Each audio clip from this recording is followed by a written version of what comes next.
Então agora eu quero calcular o campo.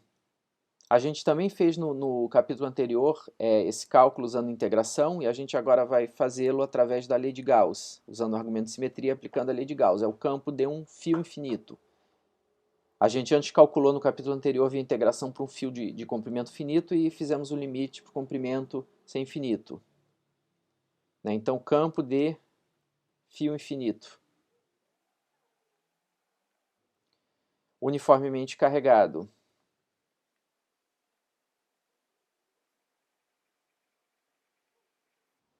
Tá? A densidade linear agora, lambda, uniforme, constante ao longo do fio. Essa é mais uma situação em que a gente vai usar oportunamente coordenadas cilíndricas. Eu tenho aqui meus eixos, eu vou ter o meu fio ao longo do eixo Z.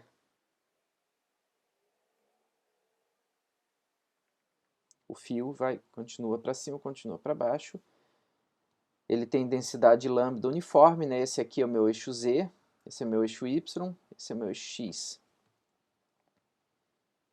Então a gente pode usar sempre um argumento de simetria para dizer que o campo desse fio tem simetria cilíndrica, é cilindricamente simétrico em torno do fio e é perpendicular ao fio. Como seria esse argumento? Semelhante ao que a gente usou na solução da integral no capítulo anterior. Isso aqui é o fio. Pega uma reta aqui perpendicular a ele, pega um ponto P sobre essa reta. O campo no ponto P vai ser sempre vai seguir sempre a direção perpendicular ao fio. Por quê? Porque eu sempre posso pegar dois pedaços desse fio equidistantes do ponto de interseção. Aqui eu vou chamar esse ponto A. Pronto, o ponto A é o ponto de interseção dessa reta com o nosso fio uniformemente carregado.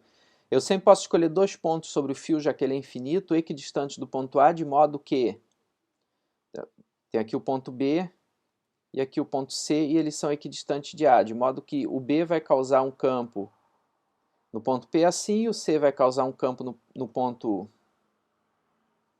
P assim.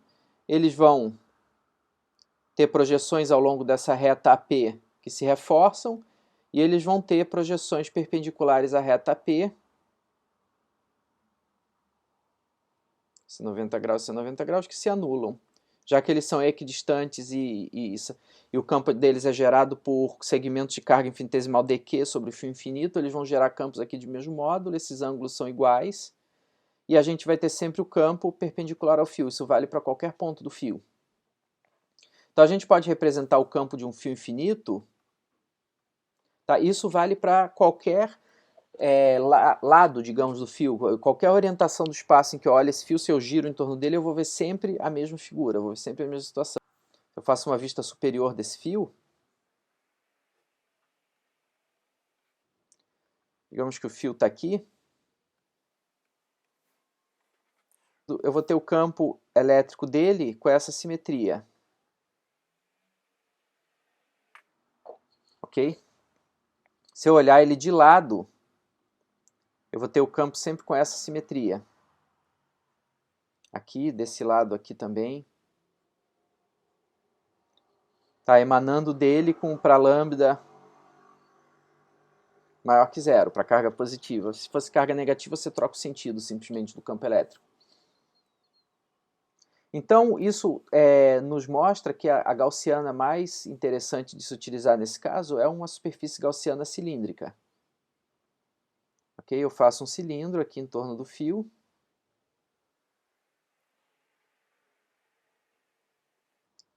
Essa é a minha gaussiana S1.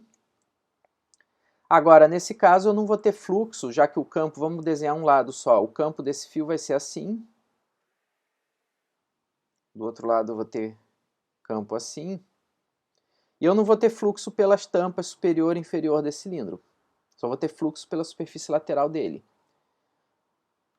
Ok? Esse cilindro tem raio, eu vou chamar de Rzão, e tem altura, eu vou chamar de L, essa altura do cilindro. Eu não vou ter fluxo sobre as tampas superior e inferior, só tenho fluxo sobre a superfície lateral, então agora eu posso aplicar a lei de Gauss diretamente. A lei de Gauss vai me dizer que o fluxo sobre a superfície S1 gaussiana do campo é igual à carga total englobada pela superfície sobre ε0. Bom, a normal à superfície, ao longo dessa parede lateral aqui onde há fluxo, a normal é igual ao unitário R das coordenadas cilíndricas. E o meu campo também pode ser escrito como um campo que a gente imagina que ele vai depender de R, ele não depende de Z, né, da posição que eu estou ao longo do fio, porque o fio é infinito. E ele não depende do ângulo azimutal φ também, porque eu tenho essa simetria, eu posso olhar o fio de qualquer direção, me movimentando sobre planos paralelos a XY, que eu vou ver sempre a mesma coisa. Então esse campo não depende nem de φ nem de Z. É isso que o argumento de simetria quer dizer.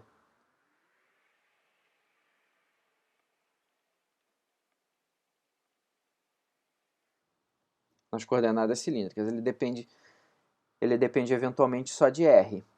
Então esse campo eu posso escrevê-lo como E de R vezes o unitário R. Então eu vou ter aquela situação simples na hora de calcular a lei de Gauss, em que eu vou ter a normal superfície sendo R e o campo multiplicando também o unitário R. Eu vou ter um produto escalar trivial. Então isso aqui vai ficar a integral de E de R. Eu chamei de R maiúsculo, não, vamos chamar de R minúsculo, o raio desse cilindro, é mais conveniente. A gaussiana tem raio R. Então isso vai ser E de R, porque assim, utilizando uma gaussiana, eu automaticamente tenho o valor do campo, o módulo do campo, sobre aquela distância R do eixo.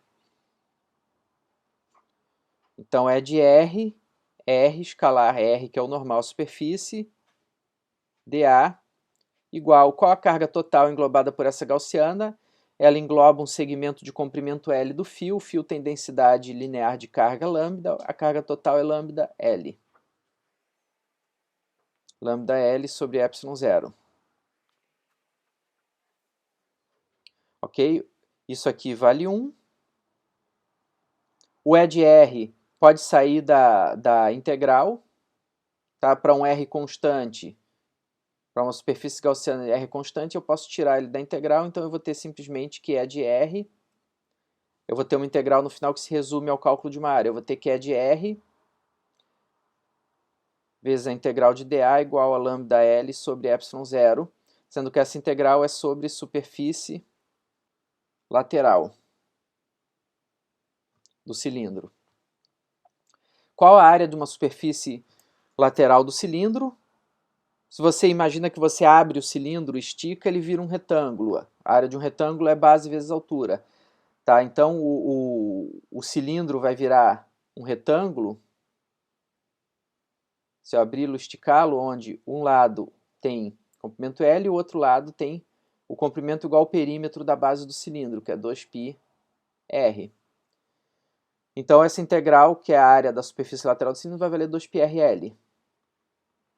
Eu vou ter então que E de R, 2πrl igual a lambda L sobre ε0.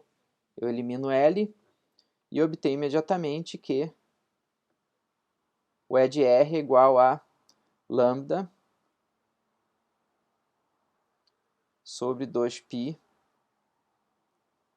ε0 R.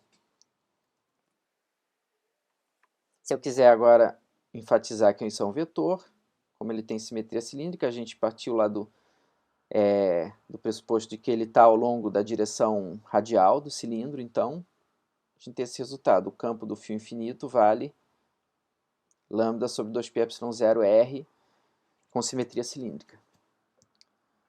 Isso foi um resultado bem mais simples de obter do que via integração direta, que a gente teve que até calcular uma integral com substituição trigonométrica.